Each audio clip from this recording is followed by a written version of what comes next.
इस देश को तमाशा बनाने का काम नरेंद्र मोदी की सरकार ने और उनके विफल मंत्रियों ने किया हुआ है। अभी नीट की परीक्षा पर बवाल मचा हुआ था।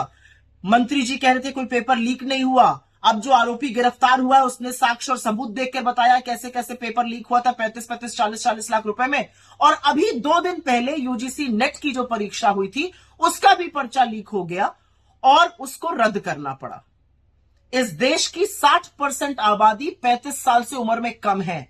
ये सारी चीजें युवाओं के साथ एक भद्दा मजाक खिलवाड़ है उनके भविष्य पर एक बहुत बड़ा प्रश्न चिन्ह लगाता है। असलियत तो यह है कि पिछले 5 साल में 43 भर्ती परीक्षा रद्द हुई है, जिससे प्रभावित करीब 1,75,00,000 युवा बेबस है, मजबूर है और गुस्से में है। पर ऐसा क्यों होता है कि क्या सरकार ने इससे पहले परीक्षाएं नहीं कराई हैं?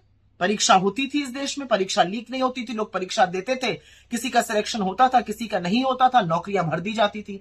लोग बेरोजगार हैं और उसके बाद जब परीक्षा देने जाते हैं तो परीक्षा लीक हो जाती है। असल में मोदी जी के और उनके मंत्रियों को कोई फर्क ही नहीं पड़ता। उनके बच्चे बड़े बड़े फॉरेन यूनिवर्सिटीज में पढ़ते हैं, उनको क्या फर्क पड़ता है आपके बच्चे गाजर मूली की तरह भरकर जाएं, परीक्षा दें, पेपर लीक हो जाए।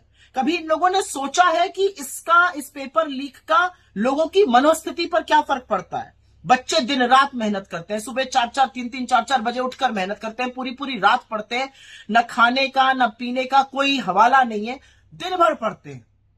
माँ बाप एक रात की रोटी कम खाते हैं कि बच्चा पढ़ जाए, फीस इतनी बढ़ा दी गई है। कोचिंग सेंटर का अपना अलग ही तमाशा है। और उसके बाद जब पढ़ लिख कर परीक्षा की बारी आती है तो पैसे देकर फिर एक बार एक निवाला कम खाकर पैसे देकर फॉर्म खरीदा जाता है। बच्चे गाजर मूली की तरह परीक्षा वाले दिन भेड़ बकरी की तरह ट्रेनों में, बसों में लद कर जाते हैं, परीक्षा देते हैं। परीक्षा अच्छी हुई बुरी हुई वो एक तरफ है, लेकिन फिर पता चलता है पेपर लीक हो गया। और पेपर छोटे मोटे एग्जाम का नहीं, पेपर नीट का लीक हो रहा है, नेट का लीक हो रहा है, आर्मी रिक्रूटमेंट का लीक हो रहा है, पुलिस भर्ती का गुजरात से लेकर यूपी तक लीक हो रहा है, यूपी टेट लीक हो रहा है। एक के बाद सीबीएसई के मैथ्स और अंग्रेजी के पेपर लीक हो रहे हैं, एक के बाद एक पेपर लीक होता जा रहा है। तो ये किसकी जिम्मेदारी है?